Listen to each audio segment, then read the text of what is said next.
Good day, my name is Todd Standing. I'm the man who takes people out in the field and has me to live interact with their eyewitness Sasquatch. Welcome to my Throwback Thursday video.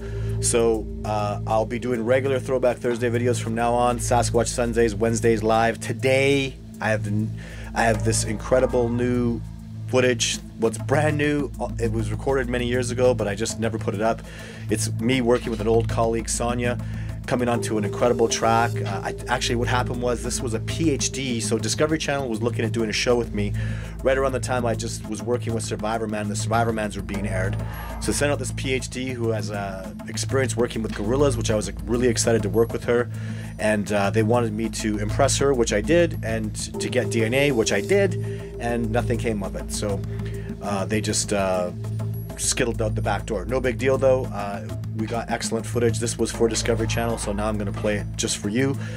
Really good evidence of a track, amazing structural breaks, and also remember this is the time I actually got DNA. So we had legitimate DNA. It wasn't a full genome, but it was a company called Paleo DNA. They did a genetic test, and something new I'll add to this too as well. So here's a new piece of footage of Jake that's I may have put this up before. Rarely I show this footage, but I'm just showing this because this is what the Sasquatch that looked like in Nordegg. They were younger, like Jake is here, and these are the young males that were interacting with me. So when you see the structures, when you see the tracks, when you see the evidence that I'm showing, it's a Sasquatch that was Jake's age, not a dominant 17-inch track, just a smaller between 13 and 16-inch tracks. These are young males, just like that footage of Jake. I was interacting with Jake between the ages of when he was about a 14-inch track to a 17-inch track. So stay tuned, have a look, enjoy, and it's a good show. Let's get to the evidence. The masters of civilization, my people, sure could learn a lot from the masters of the wilderness, which is who they are. There's no way that you got sight of a Sasquatch in those areas with those tree breaks, with those tracks, getting those apples taken, with those sounds, all these things.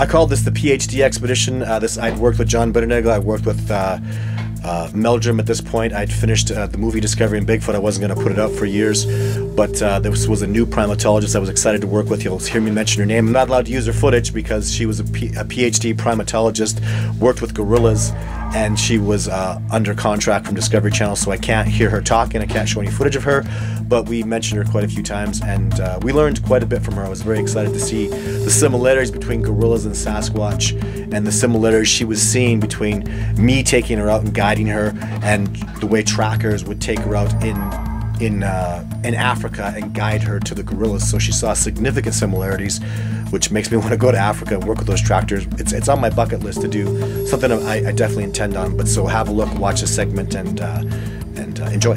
PhD expedition. We've just shown this to the PhD. How does the PhD feel about this track, Sonia, since she's not allowed to speak? It looks just like a gorilla track. She would think it was a gorilla if she was just out here by herself.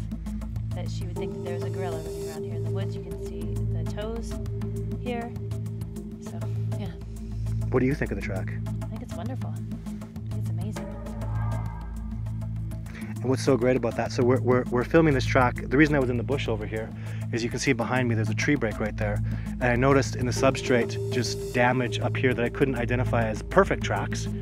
But when I got to this one, you know, can you put your hand in there please, Sonia? Yep. I mean, it's just beautiful. This is not a big male either. This is just one of the adolescents. This is probably a 13-inch track. We've seen a lot of these 13-inch tracks coming around us with Stroud and the PhDs and Sonia. There's my foot in it. Normally I would put my foot in it. When I get somebody to come out, like I've done with Nordegg and Meldrum, I get them to, we'll ruin the track by putting our feet in it, because when you put your foot in this track, you'll feel the breakage. Like, you feel it so clearly. This, something powerful and heavy has put its foot on the ground like that. And if I was to come running by here with all the power I have in my legs and all the strength, and I hit the ground beside that, my footprint would hardly even left nearly a mark like that. I would damage this the way that's damaged, but to put that kind of power into the moss, into the substrate, and damage it where it's just boom, like pushing this track down, you can see immediately how, look at that. It's just amazing. So I get so excited when I see stuff like this, because it's so many hours of work. It's so hard to find this stuff, but once you get it, it's really exciting. And take photos of this. You did good. Oh yeah, you when my hand was in it. So yeah, cool. So happy about this thing. And from the trail, one thing our PhD was noticing too. She said, "How did you find it? From the trail? From over here, you don't find it. You would never see it, not in a million years." And this is where the trail is, and that's where the break was pointed towards the trail over there. So the way you find it is get your ass off the trail and do some work, get some research going on. Because the Sasquatch, I've been coming here, and all the research I've been doing for 10 years, I've found tracks on trails twice. So you're not going to find them over there. This is where human beings are comfortable. This is where civilization and civilized people walk. This is where you walk when you love the wilderness, and the trees are blankets, and this is your home. This is what they love. This is what blankets them. This is where they walk. This is where you'll find the tracks. Now in this segment, something that's really significant, I talk about family a lot. It's a family of Sasquatch. We've had lots of sightings. We've seen lots of tracks, nothing that we have definitive on footage. But what you'll notice is, you know, like when I'm cleaning my house, I could be cleaning, or I'm shoveling the walkway. My son wants to come and shovel the walkway with me. I don't know, fathers out there or mothers, when you're cooking, your child, my little girl, wants to come and cook with me. And I see that in the research areas I do Sasquatch stuff. So I see smaller tree breaks, little itty bitty tiny straw tree breaks with big giant huge ones, like literally the dad making the breaks or the big brother making the breaks and the younger ones doing that. In this case, as I've seen many times before, and as I showed on the episodes of Survivor Man, there'll be a smaller structure that I find beside a bigger structure. So the smaller structure, I didn't show the tracks on it, but we're talking like 7-inch tracks, just a little guy. And then the bigger structure that you see in this, I don't mention it again in here, but the tracks that I found for that were, again, the 13-inch, 14-inch tracks. So a much bigger Sasquatch, maybe more in the 400 or 500 pound range, but still a 13, 14-year-old. So really cool stuff. Watch this.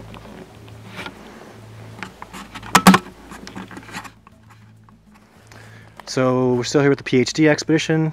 Sonia, Yes. can you just have a look at, I want that little kid structure over there. Yes. So we're by a little structure. Look at the bottom of one of those trees and see if you can see a root in it. Pull it up and put it back. I can't lift it. Okay, look at another one then. Find another one. Yeah. Is there a root there? I can't tell. Okay. It's so deep in. But it's obvious that there Okay, that one. no root. No root. No root. No root. No root. No root. Clearly. Clearly I can move this easily. It's been placed. So those are not natural. And what's cool about it is I've seen this in multiple occasions. There's little guy structure. Oh, and look what we have over here. Big guy structure. Todd. Centerpiece, no root. Oh yeah. Do that one more time. Say it. This one I can't move. Okay. But the centerpiece one she was just looking at has no root at all. So, and we'll get Sonia, get you to walk over to the big structure so people can have a relative size of it. Absolutely. So this is 20 yards away from this little structure. We get this huge structure. This great big structure. And I've been through here, I've checked them. There's multiple trees in there that have no root system again. They're always sneaky because there is some trees that have a root. Like I believe this one might have a root. And if they don't have a root, they're jammed in really hard. And this root is placed in between. Oh yeah, clearly. And this is also something that's interesting to like to do, is they jam stuff in between. That has no place there. That did not fall naturally. Right. So you got one weaved through, interestingly, and then a couple of them that have no roots that have been weaved into this structure that's really high. If I was 350 pounds, a brute, powerful, incredibly strong man, if I was Brock Lesnar, I couldn't do this. This one had to go first. Yeah, and this one is bent over amazingly well. So super, super heavy. Brock Lesnar could not push this tree over. I'm saying Brock Lesnar because he's going to come on an expedition with me. He loves his Sasquatch stuff. Do you know who that is? You don't even know who that is, do you? No, I don't. Okay, good. And look at this as a break. This was broken. I mean, not a break, not a tree break, but it was broken like this. Yep. Snapped over. Yeah. All this stuff might mean something, but I'm so far from understanding that it's ridiculous. So awesome evidence, though. Now what's important about this segment is looking for a smoking gun, not just roots like I saw in the last structure, and the tracks are smoking gun. When you know your tracks, you see a tracks, that's real evidence. Any hunter goes out and sees a track from a deer or an elk or a mountain lion, even a biologist, they see a mountain lion track, they check off there are mountain lions there. Tracks are definitive indicators of an indigenous species living there, and that's how I roll with Sasquatch. So but what you'll see in this one, so this is a structure that was built for me. This is built by where I was putting apples, and I put apples up on this structure too, and they were taken away. But look for the smoking gun. Look and search for it. Look for something that is completely unnatural. So as an example, you know, when you'll see in this structure trees are broken from multiple directions, that doesn't happen naturally. And then unrooted trees, that doesn't happen naturally. But really to blow it out of the water, just to blow people's mind, watch this. We find a smoking gun in this to show that this is actually 100% a Sasquatch structure. Again, this is the 13, 12-inch track Sasquatch coming on. This is not from a big male. It's from the younger ones that, again, are younger like Jake in my research area. So, yeah, have a look at this and enjoy.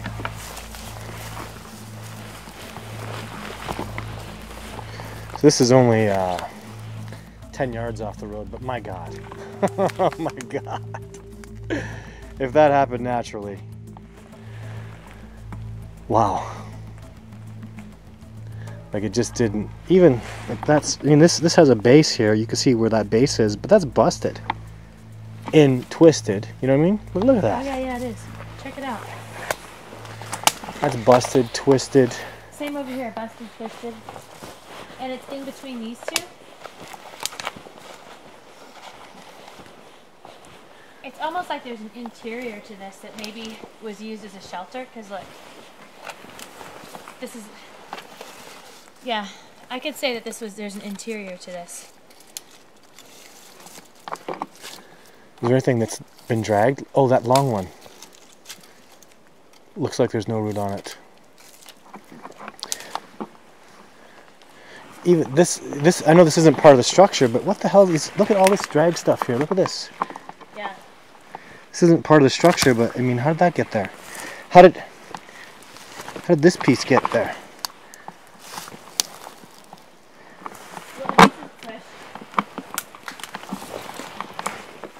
Broken, twisted at the bottom. That's pushed. Yeah.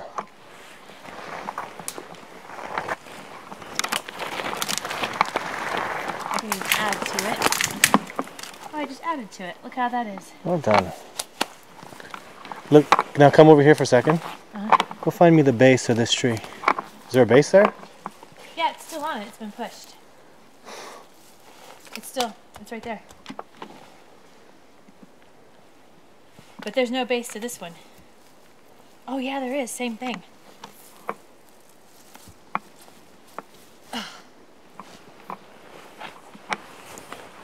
Reverse angle view. Oh, hold on. Look how awesome. Look, even this. Somebody came in here and just busted all these trees over. See, it has a base, but it's broken at the bottom like the rest of them are. Sneaky little buggers.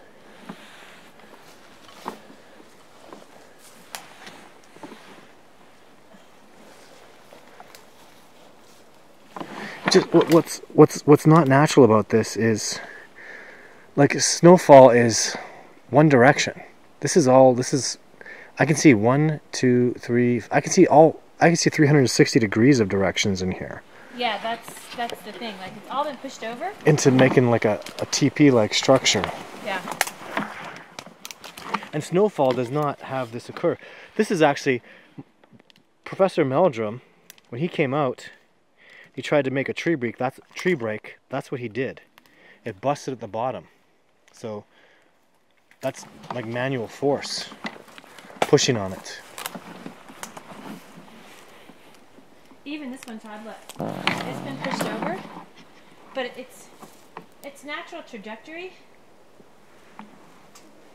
if it would have fallen, would have come that way. It's come to an angle, it's come down, this has been on top of it, this goes all the way over here, and then it goes all the way under there. Like it's been manipulated physically? Yeah, absolutely. Played, you almost get a sense that maybe some kids were just playing around, doing stuff.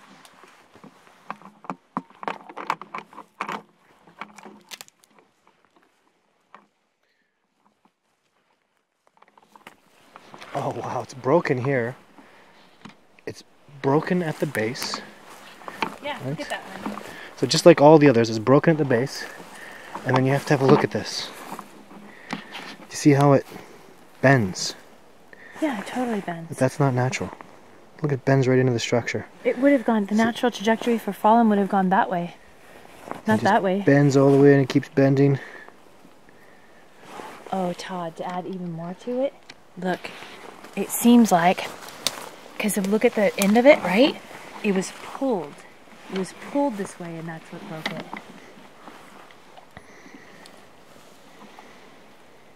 Say that again, it was pulled this way? It was pulled this way.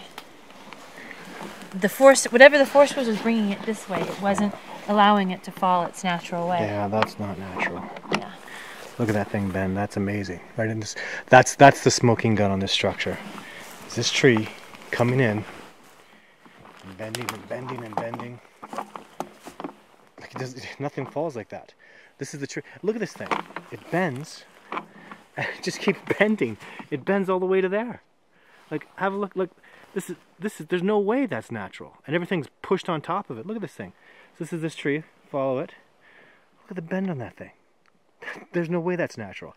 That's a smoking gun. This is definitely a Sasquatch structure. Thank you so much for tuning in to my Throwback Thursday videos. Again, Thursday videos every week are coming. Sasquatch Sunday's coming up, another controversial video. But you really need to tune in for Sasquatch Sunday this week. It'll be an excellent video, a follow-up to the last video they did that's just causing all sorts of havoc. But it is what it is. And then, of course, if you have questions and you want to tune in, Wednesday every week, my live show. So thank you very much for tuning in. Take care, and I'll see you soon.